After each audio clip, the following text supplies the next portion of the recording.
তাহলে 85% তো পাবো। তাহলে এটা দেখার নিয়ম কি, এই যে আমরা রোগী কী করি কি, আপনি আঙুলটা উপর দিকে বুঝতে পারবেন না বেশি, উপর দিকে টানেন, উপর দিকে টানেন, টানলে এই যে ট্যান্ডনটা এটা হলো এক্সটেনসর হেলিসিস লম্বা এক্সটেনসর। এটার কোন দিকে থাকবো আমরা? লেটারালি, লেটারালি না, লেটারালি এই জায়গাটা। তাহলে ফার্স্ট ইন্টারমেটারসাল স্পেস হচ্ছে এটা, তো হলো কি, এরপরে মেটাটার্সাল তো এইটুকু। হ্যাঁ, ফার্স্ট ইন্টারমেটারসাল স্পেস প্রক্সিমাল, এটার লেটারালি এইভাবে একটু সাপোর্ট দিয়ে অনেকে এরকম করে ফেলে দেওয়া হবে না, না তা না। যেমন এস দাসের মধ্যে এক আঙুল এরকম দেখাইতেছে, এই জন্য এই বই অনেকে বুঝতে পারে এক আঙুল দিয়ে পাল দেখে আমরা এক ছবি দেখে এস দাস বাতিল করে দিয়েছি বহু সারা। এস দাস কিন্তু ভালো লাগছে, কিন্তু ওই যে একটা ছবি দিছে এক আঙুল দিয়ে পালস দেখছে, এক আঙুল দিয়ে পালস কেটে শিখেছে। কথা বুঝছো? তাহলে আমরা তিন দিয়ে দেখি, তাই না? এই জায়গাটার মধ্যে গিয়ে সামনে এটাও কিন্তু হওয়ার ইয়ে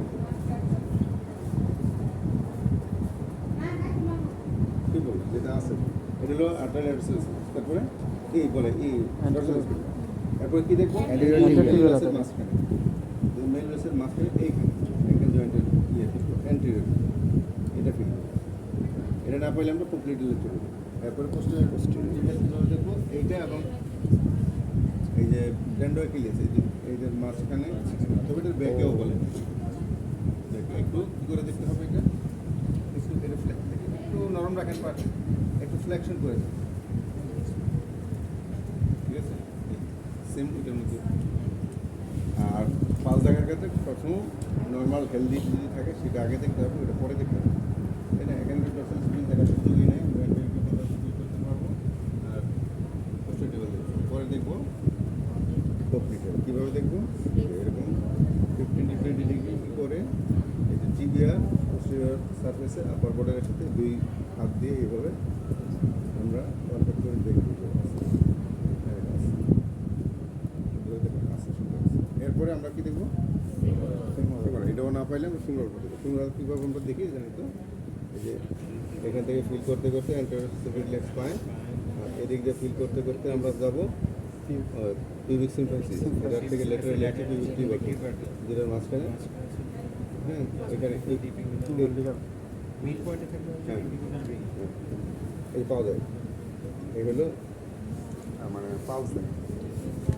তারপরে আমরা লিম্ব এক্সামিনেশনের পার্ট হিসাবে সেন্সিটিভ দেখতে পারি, মতো সেন্সিটিভ কোথায় কোথায় দেখতে পাবো, মেনলি তিনটা জায়গায় আমরা ফুটে দেখি। কোন কোন জায়গায়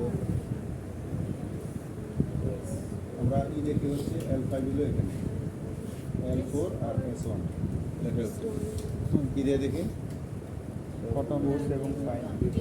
মেনলি আমরা ফাইন এটাই দেখি প্রথম।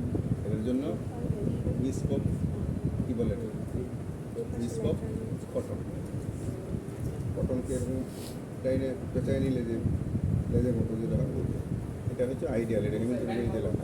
কিন্তু আমি দেখছি পজিশনে আমরা পরীক্ষা দিচ্ছি সবাই বলছে যে কটন বার্ড কিংবা কটন বার্ড নিয়ে আসতে পরীক্ষা আমাদের করা যেতে পারে। এটা স্যাররা যেহেতু পজিশনে বলে না, এটা তোমাদের সমস্যা হবে। কটন বার্ড দিয়ে তুমি কী করবো, রুগীকে ইনস্ট্রাকশন দিতে হয় কীভাবে সেন্সিটিভ দেখে বলতে হয়। রুগীকে চোখ বন্ধ করেন, চোখটা বন্ধ করেন, তো কটন বার্ডটা নিয়ে কপালের মধ্যে টাচ করে বলুন, টের পান, কপালে টের পাই, এটা আগে ইনস্ট্রাকশন তাকে বুঝিয়ে নিব যে টের পাইলে বলবেন হ্যাঁ।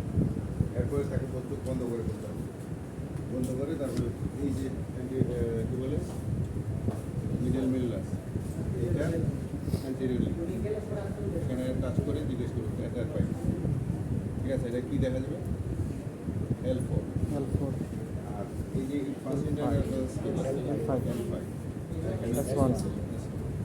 আরও দিকে দেখতে চাই, দেখতে পারি তিনটা হলো মেইন ফুটের মধ্যে, তিনটে গ্রসলি। এরপরে হচ্ছে তারা জয়েন্ট মুভমেন্ট দেখবো। প্রথমে অ্যাক্টিভ সে নাড়া যেতে পারে কিনা, কারণ অনেক সময় আর্থ্রাইটিস, আর্থ্রাইটিস এগুলোর জয়েন্ট কী হয়ে যেতে পারে, ঠিক আছে কিনা। এরপর আমরা পেসিভ দেখি, নিতে পারে না, এটা হচ্ছে আর ওয়াস্টিং কেমনে দেখি, হলো আমরা মেজারমেন্ট নিয়ে সেটিংয়ের উপর নিয়ে নিব, নিয়ে এখানে সার্কামফারেন্স দেখব, আবার আমরা ওই থাই এরিয়া থেকে রেস্টুরেন্ট থেকে একটা নির্দিষ্ট দূরত্বে থাই দেখতে পাচ্ছি সার্কামফারেন্স থেকে আমরা